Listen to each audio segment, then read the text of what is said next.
Kam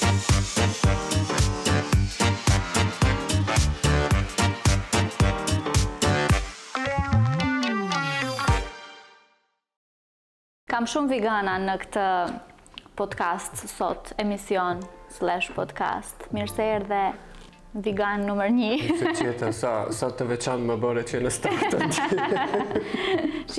Njerëzit do e kuptojnë që je i veçantë nga biseda. Tash. Po, nuk të bën emri. Pa presion. Nuk të bën emri. E the vetë ti më herët. Ne të dy kemi ikë prej Tetove. Kemi ikë. Është më i guximshëm ai që qëndron apo ai që ik? Mendoj që guximi shkon krah për krah me budallallokun, për mendimin tim, dhe të qëndrosh në vendlinje gjatë gjithë jetës, mendoj që kërkon edhe guxim, po edhe pak budallakiv. Për shkak se më duket që është një humbje e jetës, se njeriu të paktën një herë në jetë nuk e përjeton jetesën në një qytet tjetër. Idealja do t'ishte sikur të bëj gjatë studimeve, për shkak se në atë moshë ndodh ajo ngjizja e karakterit, ku mund të hapet diapazoni i të kuptuarit gjërave, të ndryshon bot kuptimi, kultura e një qyteti tjetër të jep mundësinë ta krahasosh me kulturën tënde dhe këtu ndodhin ato ndryshime ndonjëherë edhe pa vetdije. Por nuk do t'ishte keq që edhe më pas në jetë të bëhej një tjetër. Kështu që të dyja kërkojnë guxim, vetëm qëndrimi në vendlinje kërkon pak edhe budallallok. Të mos jesh pak mirë nga trucu. Po. Që ne tetovarët këtu në Tetove kemi me bollok, pa problem. Përse iki njerëzit? Ti përse ike?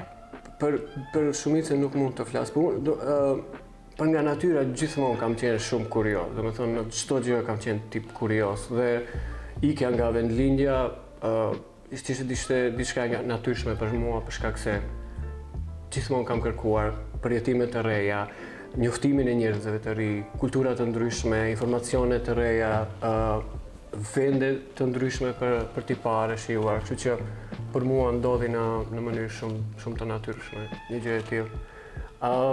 Duke qenë kështu restirant, si themi nga Tetova shumë shpesh, duke bërë lëvizje ndonjëherë dhe pa menduar, që mund të dalin edhe shumë keq, po për shkak të spontanitetit të një veprimi të tillë mund të dalin edhe gjëra shumë të bukura. Po ti ke ikë edhe shumë larg. Po, domethënë realisht unë herën e parë që kam ikë nga Tetova ka qenë fill pas gjimnazit, ku u pranova në Fakultetin e Arkitekturës në Shkup. Kam jetuar atje 2 vite diçka. Më pas u zhvendosa në Prishtinë 2 vite. Dhe në momentin që kuptova që përmes universitetit, domethënë e kam planifikuar gjatë gjithë jetës ikje nga Tetova, dhe Tetova sepse është si ato oktapodët, i ka krahët e gjata dhe tentakulat të tërheq. Edhe ka mjete të ndryshme përmes familjes, shoqënisë apo pamundësive të kreh prapa.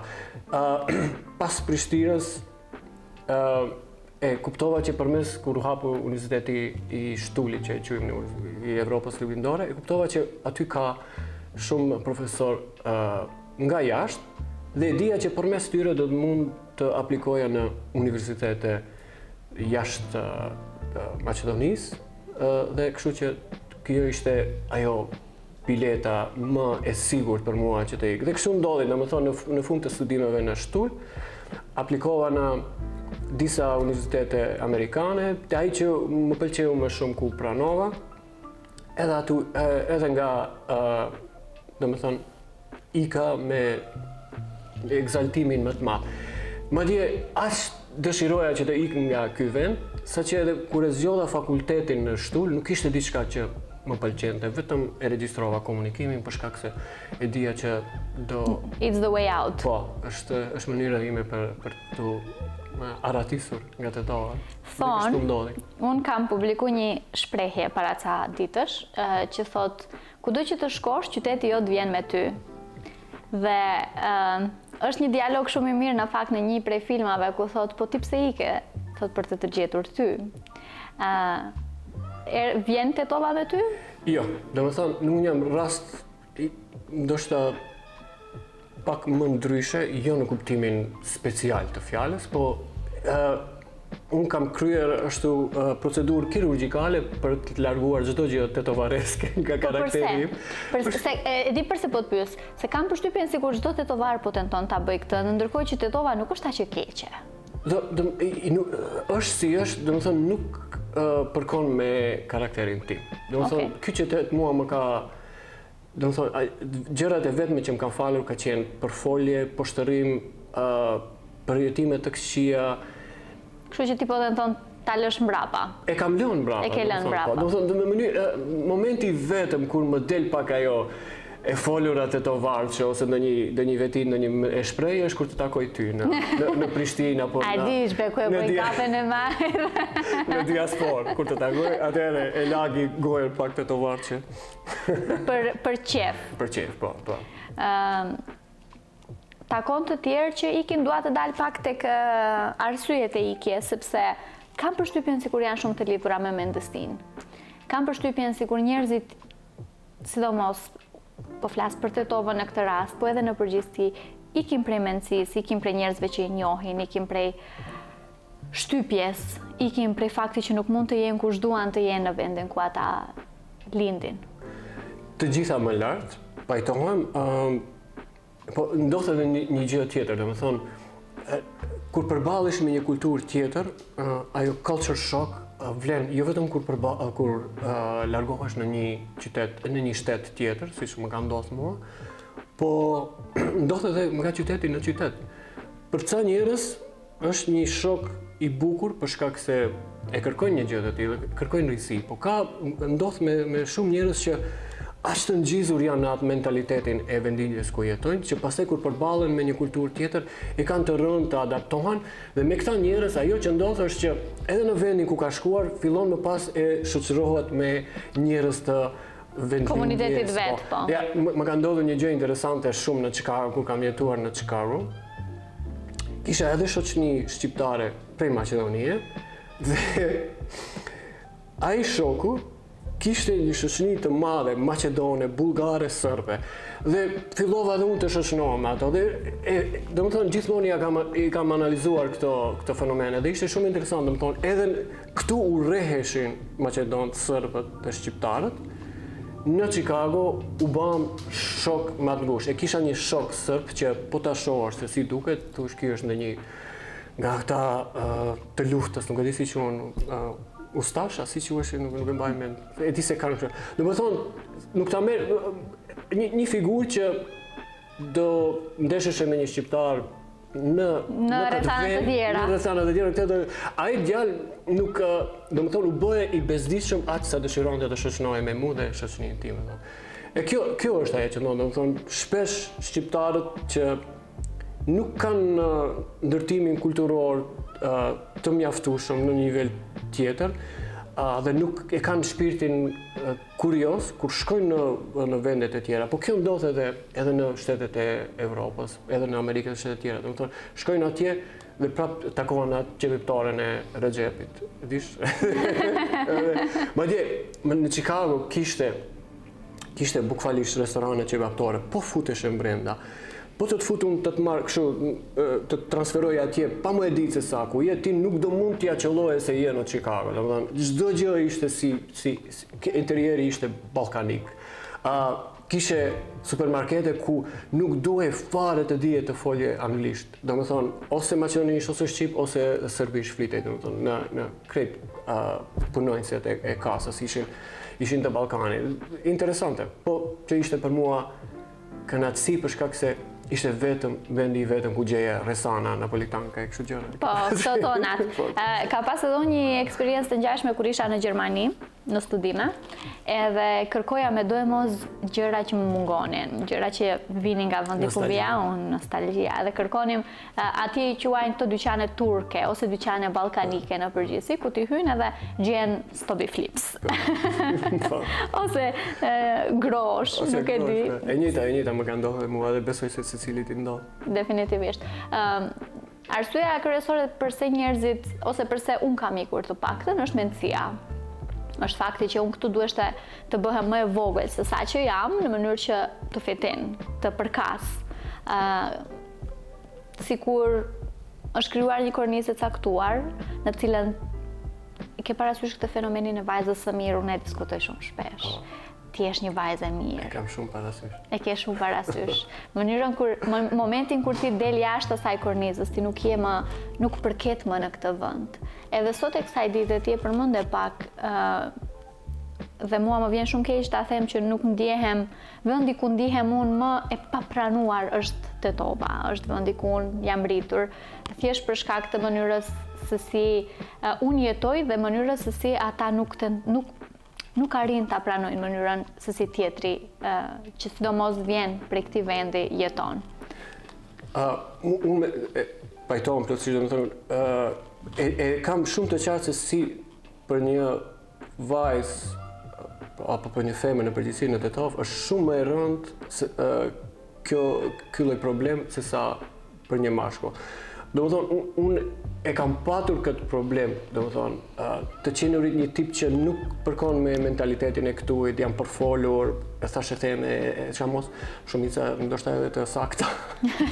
Po unë e kam patur një inat, një guzim që edhe përkundër rezistentës që mentaliteti këtu ma bonte, unë e kam jetuar jetën si kam dashur. Edhe unë, po nuk mund të gjithkush. Jo, nuk mund të gjithkush. E kam fjalën që unë kam patur pak ma lehtë për shkak se jam mashkull, po për vajzat këtu është padyshim që unë ende e kam të vështirë. Po, një sfidë shumë më e rëndë.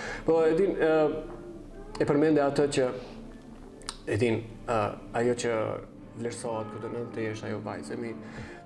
Kur e bën një moshë, Rita, me kalimin e kohës, fillon edhe ke mostra ose ke shembuj për të analizuar se këto vajzat e mira si vazhdojnë dhe si ku mbaron jeta e këtyre vajzave të mira. Kur i kthehem rinisë time në gjimnaz dhe në fakultet, domethënë të gjitha vajzat e asaj kohe që unë i njoh, që në atë kohë ishin të përfolura se këta janë të përtalura, e kam patur lidhje etj. Kur e analizoj jetën e tyre, e kam pasur një jetë shumë më të bukur se sa vajzat e mira. Qa du të këtëm me këta? Ato vajza kanë shijuar lidhje të ndryshme, kanë rënë në dashuri, kanë rënë për së dyti në dashuri, kanë lëvizur, kanë parë, dhe kur e kanë zgjedhur partnerin e jetës, në një moshë shumë më të pjekur, ku e kanë njohur vetveten, e kanë ditë çka duan dhe e kanë zgjedhur personin që e kanë dashur dhe me të janë sot e kësaj dite. Kur i analizoj përjetimet e vajzave të mira të gjimnazit, ato që u quheshin të mira, janë kapur me një djalë që u ka pëlqyer në gjimnaz ose në fakultet, në një moshë shumë të re, dhe sot të gjitha janë në martesa që janë performative, pa dashuri dhe të lodhura e të skaduara. Për shkak se ai person që je kur i ke 18 apo 20 vjet, domethënë është dhe preferenca që i ke në atë moshë për partnerin, s'kan të bëjnë me personin që do jesh në moshë 30 vjeçare, 35 vjeçare, dhe si presësh që domethënë ajo martesë ose ajo lidhje të jetë një lidhje shëndosh edhe në atë moshë. Domethënë është e sheh që shumica e tyre rrinë në martesë, në lidhje vetëm për shkak fëmijëve, apo që mos folin hallkit nëse ndahemi e tjerë, dhe e jetojnë një jetë mizore, pa dashuri, pa pasion. Kështu, ajo flatline që është në spital, ajo terminologjia. Mua, ajo që i përmbledh gjithë këto shumëzuesi i përbashkët, apo ka edhe një term tjetër matematikor për këtë, është që njerëzit e kanë frikë lirinë, sidomos të grave. Andaj dhe ngecin. Domethënë, kjo çështja e lirisë është si e shpata me dy teha. Njerëzit e kanë shumë frikë lirinë edhe nga perspektiva personale, domethënë për shkak se liria nënkupton futja e vetvetes në një sferë të panjohur, që nuk është e ecur. Dhe aty duhet guxim, njohuri, mënyrë se si ta manavrojsh një terren të virgjër. Të virgjër. Dhe kjo është e frikshme për shumë njerëz. Natyra njerëzore është ta krijojë atë kotecin e vet dhe aty ku ndjehet. Në anglisht i thonë se safe zone, domethënë aty ku ndjehesh, në zonën ku ndjehesh. Dhe shumica e njerëzve mu për shkak se i frigohen liris, zgjedhin të jetojnë në atë zonën domethënë e sigurt ku e njohin njerëzit, bëhet bajate, por shumica e njerëzve nuk janë të guximshëm. Nga ana tjetër, një qytet pak me mendësinë e ngushtë siç është Tetova, i ka inat njerëzit që janë të lirë. Ta kam bërë këtë krahasim, domethënë i ke ato kuajt që ua kanë menduar ato, nuk e di se janë ato parasyve që domethënë janë të kontrolluara, që ecin siç thot pronari i kalit, dhe e ke atë shpirtin e lirë në lëndina i kali i egër që vrapon. Dhe në momentin që njerëzit që jetojnë në këtë mentalitet të ndrydhur e të shtypur, kur e shohin diçka që është wild, e lirë dhe ashtu, domethënë e urren për shkak se ai tip që është i lirë dhe jeton jetën e vet, ua kujton këtyne vendimet e tyre që i kanë bërë në jetë për shkak të konformitetit, për shkak të mospasjes guxim për ta jetuar jetën siç duan ato. Dhe nga zilia e etiketojnë atë njerë, e përfolin dhe e marrin inat, për shkak se u kujtojnë një jetë që ata nuk kanë patur guximin ta jetojnë. Është psikologji kjo, nuk është, domethënë edhe nga aspekti psikologjik sqarohet shumë lehtë. Dhe si gjithmonë, mentaliteti i ndrydhur, mentaliteti i ngushtë, dita ta etiketoj si delen e zezë. Siç është delja e zezë në familje, ka dele të zeza edhe në një qytet. Si Tetova, pak më i vogël të them. Ke rati pre e mendësisë, presioneve shoqërore në një pikë të caktuar? Kam ra, po jo aq shumë sa që ta humb veten, dhe ka qenë një sfidë, një betejë gati e përjetshme imja për t'i ikur mendësisë që më kanë ngjizur si fëmijë. Domethënë kam bërë shumë punë me veten të arri në një moment, në një moshë ku nuk më ndikon, dhe që në momentin që bëj diçka që i ngjan asaj mendësie, e kam shumë lehtë ta identifikoj dhe ta shmangi. Po sa luftë kam bërë që nga fëmijëria ime, domethënë prej në bankat shkollore, domethënë kur bëja betejë në shkollë fillore me krejt klasën për çështjen e feminizmit, për çështjen e homoseksualëve, për çështjen e fesë, domethënë isha aq i guximshëm se kacafytesha me krejt klasën pa pikë frike. Dhe ka qenë një betejë prej shumë i vogël deri në një moshë të caktuar që e kam luftuar derisa e munda. Emëruesi i përbashkët, e gjeta fjalën. Unë e dija përpara s'po s'desha të. Po pse s'ma the? Emëruesi i përbashkët. Të torturohesh pak vetë. Emëruesi i përbashkët mes meje dhe teje është që ne atë që mendojmë e themi. Po. Dhe shumë shpesh gjykohemi për këtë. Po. Pra, po them, për mua është pak më lehtë, për ty është shumë më rëndë, për shkak se e dim se si është çështja e vajzave që nuk i nështrohen mentalitetit e një qytetit. Nga ana tjetër, unë e kam bërë në një kohë kur ka qenë edhe më sfiduese, më e ngushtë, pa internet etj, po më vjen shumë mirë që e kam bërë një gjë të tillë dhe e kam çuar natin deri në fund. Definitivisht. Vigan, përse u martove? Kjo është era e dytë që kjo pyetje më bëhet në emision. Njëherë kam qenë mysafir në një emision të Alsatit, ku edhe punoja në atë kohë, dhe sa isha martuar, ajo ftesa në emision ishte nga një kolege e asaj kohe, dhe që s'kishte të bëhe fare me martesën ose me këtë sferë, dhe pyetja e tretë e katërt ishte, sa Vigan, ti sa po je martuar? Po shokoj. Tash po. Edhe unë jam shumë e sigurt që përgjigjja jote sot është shumë ndryshe se sa përgjigjja jote atëherë. Mendoj që do jetë, mendoj që jo, nuk ju përgjigja në fakt asaj. Nuk ju përgjigje, jo. Po vendimi vazhdon të jetë i njëjtë. për ju që shikoni jam I divorcuar, nuk jam ende I martuar, po flasim pse u martova. Tani, për të mirë dhe për të keq, të gjitha vendimet jetësore që I kam bërë në jetë, I kam bërë për shkak se I kam djerë. Kurrën e kurrës nuk I kam bërë se është diçka që duhet bërë. Ajo që është për ju vajzat ora biologjike, ose të ka ardhur vakti, ose kështu duhet të jetohet, ose kështu do të thonë.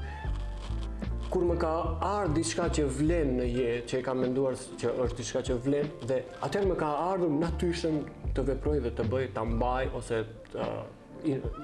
ta bëj atë që duhet bërë. Dhe prandaj një gjë e tillë më erdhi shumë më vonë ka aspekti I moshës tradicionale në të cilën martohet një mashkull ose një njeri në përgjithësi. Dhe kur më erdhi, vendimi ishte shumë I natyrshëm për ta bërë një gjë të tillë, për shkak se e ndjeja, e doja, u bë ajo që u bë. Po ky, domethënë, për mua ka qenë shumë e rëndësishme që e kam një problem të madh, Rita, që nuk mund të shtirem, edhe nëse tentoj të shtirem, nuk mund ta bëj gjatë kohës. Zgjohem në mëngjes dhe kur e shoh veten, edhe më kujtohet që kam bërë diçka falso, që nuk e ndjej, më vjen t'i vjelli vetes në fytyrë. Është diçka e lindur në mua, nuk di si të sqaroj. Dhe mua për këtë, domethënë një gjë që është e mirë, po edhe më ka sjellur shumë probleme, dëm etj, sepse jeta me njerëz në shoqëri, në këtë planet kërkon pak kompromis dhe unë kam arritur ta mësoj bërjen e kompromisit deri në një shkallë, po gjatë rinisë deri vonë kam qenë shumë I pa kompromis dhe gjërat që I kam bërë gjithmonë kanë qenë gjëra që I kam ndjer dhe kam dashur t'i bëj kurrë sepse duhet të martohesh, duhet të bësh një gjë. E bëre se e deshe? E bëra se e desha, po. Dhe në momentin kur nuk e desha, e përfundova.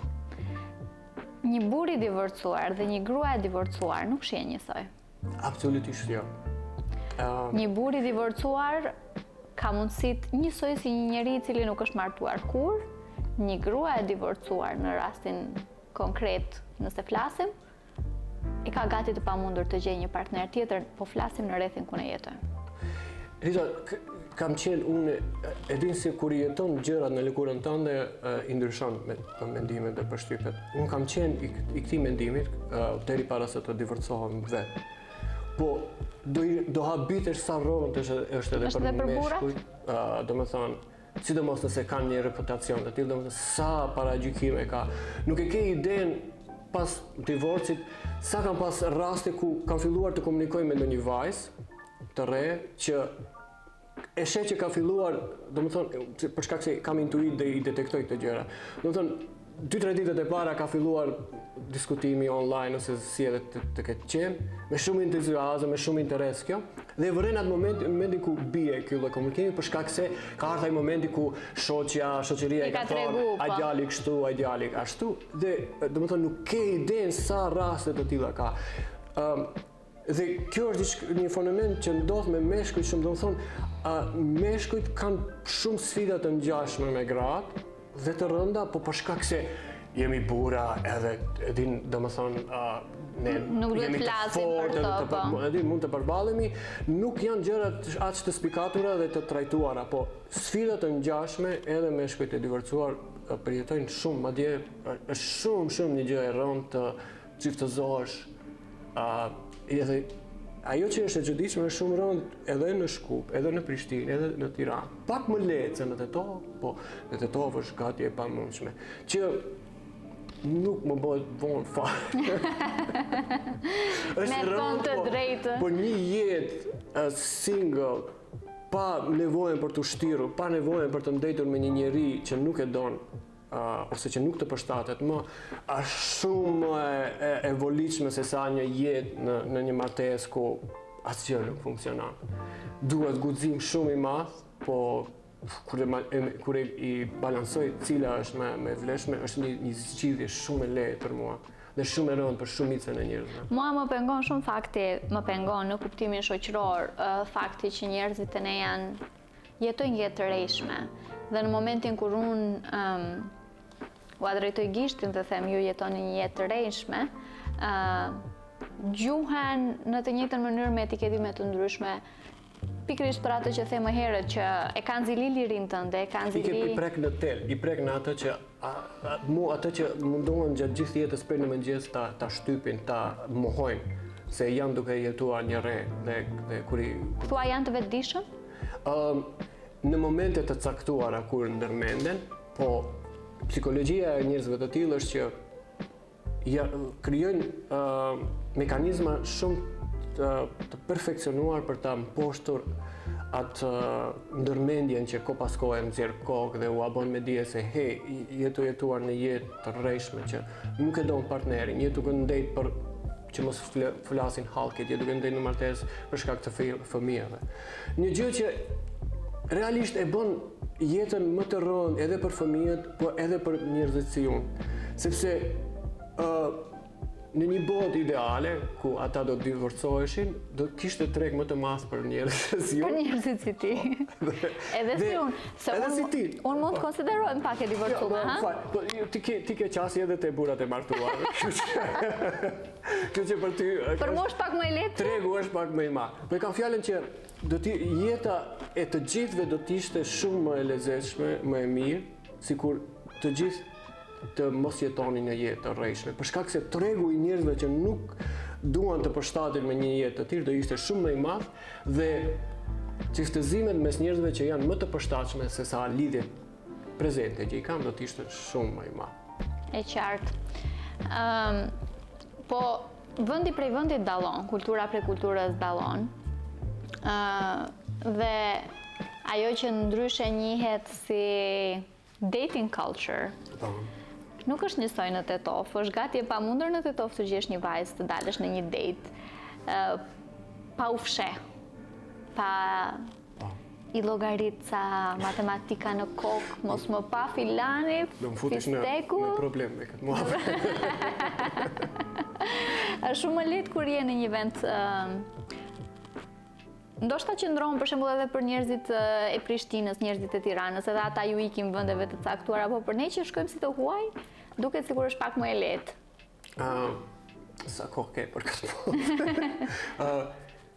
Do të thonë, një gjë si lidhje me ndonjë tetovare, ndoshta ka 7-8 vite që kam pasur, është diçka e huaj tani më dhe shpesh tallem edhe publikisht, mos shumë kohë me vajzat lokale, që ka, do me thënë, pak më të gjerë, se kjo po, për shkak se nuk ka kohë të gjatë që nuk je Tetov, nuk është që më ka rasti.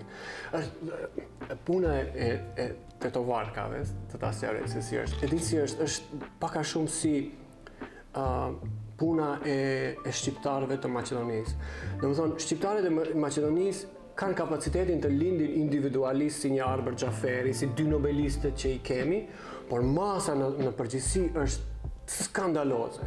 Do me thonë, është një popull në një shtet që ka potencial individualist të papar, e që nuk e ka një mesatare, do me thonë, ose individualist të shkëlqyer, ose skandaloze. Dhe i njëjtë ndodh edhe e kam vërejt edhe me vajzat tetovarka. Shumica e tetovarkave, vetëm për mënyrën se si ta japin dorën ashtu, kur ta japin kështu si ndonjë mashkull ashtu. Mënyrën se si folën, nuk kanë shumë feminitet në kulturën e komunikimit. Ne ke që them kështu haptas, por kjo është problemi tani. Unë nëse s'm kanë kryq zot deri sot në çdo qytetit. Po i marr gjunahat e tua sot unë, që të kenë gjykojnë e gjuajnë mua. Edhe atë, do më thonë, janë shumë jo feministe s'kan feminitet në mënyrën e komunikimit të sjelljes, po kur del në një e mirë, do më thonë, është kajmak. Është kajmak, do më thonë. Dhe jeta ime në Tetov, për atë se kam jetuar këtu, që ka qenë shumë pak, ka qenë gjetja e këtyre personave. Po, do më thonë, është shumë përshtirose se ajo mentaliteti gjithmonë të fshehjes. Edhe nëse, do më thonë, fshihen edhe nëse janë single dhe duan të edhe, do më thonë, derisa arrin në një moment ku e bëjnë publike lidhjen, do më thonë, fshihen. Do më thonë, çfarë mungese e guximit dhe të jetuarit e jetës, do më thonë, je single, pse duhet të fshihesh? Pse duhet të fshihesh edhe kur del të takohesh me dikën të pish kafe? Për mua shumë një gjë irritues. Mendon që ata që s'kan frikë kanë ikur? Shumë njerëz që janë individualist dhe që duan më shumë dhe që janë kurios, paksin ajo që folëm më herët, besoj se kanë ikur. Të tjerë për të ikur nga vendlidhja duhet shumë faktor të përmbushen. Një prej tyre është edhe kryesori janë financat. A do gjesh një punë në qytetin tjetër? Unë mendoj që po ta rregullohet çështjen e financave për shumë njerëz në cilin në qytet, një përqindje drastike më e madhe do ishin shpërngulur. Kështu që kërkon të përmbushen disa faktorë që njeriu të largohet nga vendlinja. Me këtë që thua ti, a i bie që Tetova është vatër e njerëzve që kanë frikë? Edhe Tetova, po edhe shumica e vendeve të vogla. Domethënë ajo në Tetovë është e theksuar, po psikologjia e turmës, psikologjia e vendeve të vogla është pak a shumë e ngjashme. Unë kam jetuar në një qytet të vogël, më të vogël se Tetova në Amerikë një kohë gjatë studimeve dhe pak a shumë e shehat ngushtësinë e shpirtit që vjen prej një qyteti të vogël. Kështu që është diçka që pritet në bazë të numrit të banorëve në një qytet. Unë kam kaq shumë për të folur me ty, se ne flasim edhe jashta kamerave, po e shoh që ka kaluar më tepër se gjysmore. Qyqyr që nuk na kanë xhiruar në ato momente. Qyqyr që s'na kanë xhiruar në ato momente. Unë jam shumë e lumtur që kam një mik mbi të gjitha me cilin mund të flas, mund të debatoj, po më bëhet shumë qefi se kam përshtypjen sikur kjo është një intervistë ku ti tregon një anë tjetër tënden. Në kuptimin që ti je në rrjetet sociale, ai që je, njerëzit të njohin nga rrjetet sociale, po unë s'kam pa një intervistë tënden ku i tregon këtë publikisht. Jo, domethënë edhe gjatë kohës që kam patur emisionin në Alsat, e i ftuar në emisione të ndryshme e tjerë, nuk s'ke fol për vete. S'kam fol sepse edhe për bindjet tua personale e kam fjalë. Jo, në rrjetet sociale i shpreh, siç i shpreh shumica e njerëzve që kanë guxim, po nuk më ka ndodhur këtë. Unë kam pasur edhe motrën tënde në këtë podcast. Po.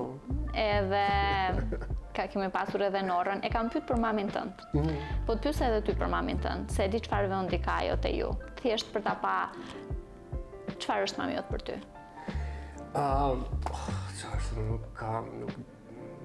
Do i kishim mjaftuar këtë fjalë të fjalorit për të përshkruar në timin. Ajo ka qenë një shtyllë e ndërtimit tim, edhe për shkak se jemi rritur vetëm me maman, pa baba. Ajo 77 baballar ti marrësh, ti bashkosh, nuk bëjnë sa nëna ime në kuptimin e guximit, e karakterit të fortë, e mënyrës se si na ka rritur, mënyrës se si nuk na ka imponuar gjëra, por gjithmonë ka insistuar që ne të eksplorojmë, ne të lexojmë, pa mos na shpërlar trurin me dogma, me mentalitet lokal etj. Dhe domethënë vonë e kam kuptuar se sa e rëndësishme ka qenë kjo qasje për atë se ai që jam unë sot. Pastaj unë në nënën time kam patur një raport ku jemi ndeshur shpesh, domethënë, për shkak se ajo ka qenë një nënë, unë kam qenë një rebel prej Pelena dhe gjatë gjithë jetës jemi ndeshur, domethënë, me konflikte të një pasnjëshme, me shkëmbim idesh. Dhe vonë kam kuptuar që ky lloj raporti, shumë i dashur, po edhe me shumë konflikte dhe ndeshje, ka qenë ajo që në fakt më ka ndërtu, sidomos më ka ndërtu pavarësinë e të jetuarit, pavarësinë e mendimit, për shkak se gjithmonë e kam mbrojtur gjatë gjithë jetës, e kam mbrojtur mendimin tim me argumente, ajo e ka bërë të njëjtën gjë. Por kur e mendoj gjëra që ka hjek ajo me mua nga perspektiva e sotit, sepse tani jam ndërmend, domethënë nuk ma bëj mua një gjë të tillë. Fëmiu im, unë do kisha përfunduar në një institucion mental. Ja, ashtu mendon, derisa të përballesh me një gjë të tillë. Në fakultet vitin e parë, unë jetoja në atë kohë me pasaport, mbas një jave përfundoja në Izmir, pikunin, pa e ditur ajo fare, domethënë me 18 vjet. Dhe përmes policisë më gjente se kam muftuar atje. Gjëra që ka përjetuar ajo nuk ja kisha dëshiruar asnjë nënën e jetë. Ti për vete do të jesh baba? E ke këtë? Po, pse jo? Domethënë, prapë po vim te ajo, domethënë nëse vjen rasti konkret ku gjërat bëhen për shkak se dëshirohen, patjetër që po. E morëm vesh cilat vajza nuk të pëlqejnë. Për cilat vajza ke kritika, cilat vajza të pëlqejnë. Cila do kishe qenë një partnere e duhur për ty, që ticks all the boxes? Ajo që kam vërejtur gjatë gjithë jetës time është që kur gjërat të vinë ashtu siç i ke dëshiruar, aty mungon risia. Dhe aty ku mungon risia, edhin është ai shprehja e famshme, nuk e di, është kineze, be careful what you wish for, domethënë kujdes çka dëshiron. Dhe ajo është shumë e thellë kur e jeton, ajo shprehje. Që do të thotë se gjërat më të bukura në jetë, lidhjet më të bukura në jetë që i kam patur kanë qenë me njerëz që nuk i kam pritur. Nga këto fleshe, nga këto vajzat e Instagramit të bukur. Domethënë lidhjet me ta kanë qenë shumë sipërfaqësore dhe performative. Është e vërtetë kjo se thon shumë, unë për shembull i shoh vajzat sot të rregulluara shumë, super seksi, të veshura, të grimosura, madje edhe me operacione plastike në mënyrë që të duken sa më bukur. Dhe them, unë s'do kisha mundur të jem kurrë e tillë. Kupton, mua nuk ma lejon, unë nuk kam luksin e kohës fillimisht të dukem e tillë. Dhe kuptoj nga ana tjetër që as burrave nuk ju pëlqejnë. Burrave u pëlqejnë, si zakonisht, nuk po futi veten në këtë. U pëlqejnë vajzat të tilla për një eksperiencë, po në botkutimin e tyre vajzat të tilla janë të përdala, vajzat që tradhtojnë e tjerë. Unë nuk paragjykoj kështu. Domethënë me çdo njeri në përgjithësi, jo vetëm me vajzat, unë i jap mundësinë që në fillim të jetë vetvetja, të tregoj cilësitë e tjera, siç do të bëja edhe unë timën. Dhe edhe në ato vajzat gjen persona shumë inteligjent dhe interesant, po gjen edhe te tipet e vajzave që nuk bien shumë në sije, që nuk janë nga ato cilat fantazojnë me shkujt. Kështu që unë nuk diskriminoj nga ky aspekt. Unë gjithmonë jam du ta ndërtoj përshtypjen për një njeri nga ndërveprimi personal, live dhe në komunikim. Dhe sepse unë gjatë tërë jetës e kam vuajtur këtë gjë. Gjithmonë njerëzit kam patur një përshtypje nga mënyra, nga imazhi që e kam ndërtuar publikisht, në përjetë edhe në televizion. Dhe gjithmonë më ndodh kur më takojnë live, më thonë, po Vik, ti nuk je hiç siç je online ashtu. Të ma thonë dhe mua. Kjo është problemi i jot, më ndonë. Nëse ti je tipi njeriu që ndërton përshtypjen mbi një njeri nga ajo që lexon ose që të ka thonë shoqja mahalla e tjera, është problemi i yt. Po edhe televizioni, se të krijon një përshtypje njerëzit mendojnë që të njohin, thjesht sepse të shohin një herë në javë. Të shohin ose edhe më tepër mendojnë që ka një perceptim për kush je ti, çfarë idesh ke ti, dhe kur të takojnë kështu në jetën e përditshme thonë, po ti s'qen ka ashtu si të kam portretizuar unë në kokë. Është thjesht e perceptojnë ata njeriun e televizionit. Faleminderit Vigan që ishe sot. Unë nuk naqa. Gjithashtu. Mendoj që do të kem më shpesh. Lirisht, do të thonë për llafe grasha. Diskutimet më të bukura në jetë që i kam patur, realisht kanë qenë me gra dhe me vajza, për shkak se meshkut janë shumë dy-dimensional, mungon inteligjenca emocionale, është ai damari neandertal ku folet me matje testosteroni, e tjere, do të thonë, me gra diskutimet janë shumë më fine, më të ndërlikuara, më shumë stresore. Dhe e kam lexuar një si shprehje online që thotë, domethënë, është esenciale për karakterin e një mashkulli të ketë shoqe inteligjente dhe raporte me gra. Dhe këtë e kupton vetëm kur i ke patur të raporte, sa të rëndësishme janë për ndërtimin e një mashkulli. Definitivisht. Unë të falenderoj prapë, ne do shihemi. Do kemi mundësi se qenë ka interesant ta kemi Viganin në studio. Faleminderit. Faleminderit, kënaqësi.